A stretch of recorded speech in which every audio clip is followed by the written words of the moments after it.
বন্ধুরা আজকে কিন্তু আমরা পেয়ে গেছি কালীদির বড় মেয়েকে শর্মিলা দিদি। দিদি কেমন আছো? দিদি কি রান্না হবে এখন? ইলিশ ভাপা। ও ভাই, আজকে কালীদিদি বড় মেয়ে শর্মিলা দিদি আজকে কিন্তু ইলিশ ভাপা করবে। প্রথমে চলে গেল কড়াইতে তেল, দেখ এইবার কিন্তু চলে যাচ্ছে কালো জিরে। দিদি পরিমাণ মতো চলে যাচ্ছে কালো জিরে, এখন চলে যাচ্ছে দেখো, ও হো মাছগুলো এখন চলে যাচ্ছে ওর ভিতরে এক একটা করে।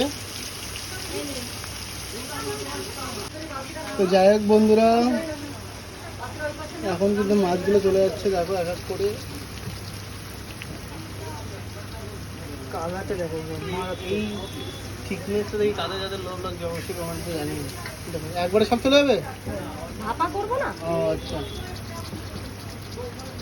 মাছ অনেক মাছ, 2 কিলো মাছ আছে এখানে। ও দেখো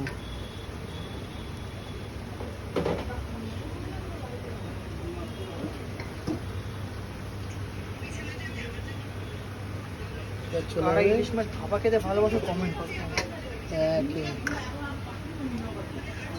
চলে গেল তো বন্ধুরা, তারপরে কিন্তু পরিমাণ মতো জল চলে গেল আর এখন সিল প্যাক হয়ে যাবে, ঢাকা দেওয়া হয়ে যাবে। দিদি কতক্ষণ পরে খোলা হবে? কমপ্লিট, এটা ফুটবে তাই তো? এখন সেই বন্ধুরা, এখন কিন্তু ঢাকনা খোলা হলো আর এখন চেক করা চলছে। দিদি কতক্ষণ লাগবে? আধা ঘন্টা তাই তো? এখন মাছগুলো কিন্তু সাইজ করে দেওয়া হচ্ছে, দেখো নাড়ি চেড়ে দেওয়া হচ্ছে। দেখো না কালারটা দেখো, ও ভাই অথেন্টিক কালার।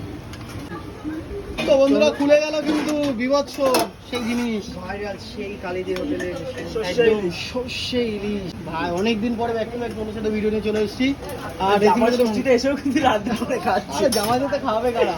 কালীদি এখন রেস্টে আছে, যেহেতু চাপ থাকে ওর জন্য কালীদি আপাতত এখন কিন্তু রেস্টে আছে, তোমরা সেগুলো দেখতেই পাও।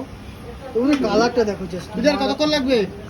প্রায় মোটামুটি হয়ে এসেছে। সেন্টটা কেমন বেরিয়েছে? একদম থোপা থোপা। আর খেতে হলে আসতে হবে কালীদির দোকানে, আর পিস কিন্তু 200 টাকা ভাত দিয়ে আজকের জন্য এটা।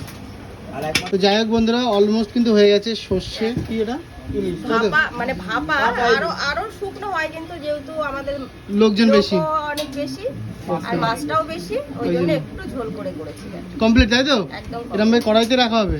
হ্যাঁ এটাই থাকবে। এবার ডাইরেক্ট জামাইয়ের গালে যাবে একদম। ঠিক বলেছিস। যাই বলে চলো, যদি ভিডিওটা ভালো লাগে অবশ্যই লাইক করে দিও। চলো ভাই এবার ঢেকে দিলাম একদম।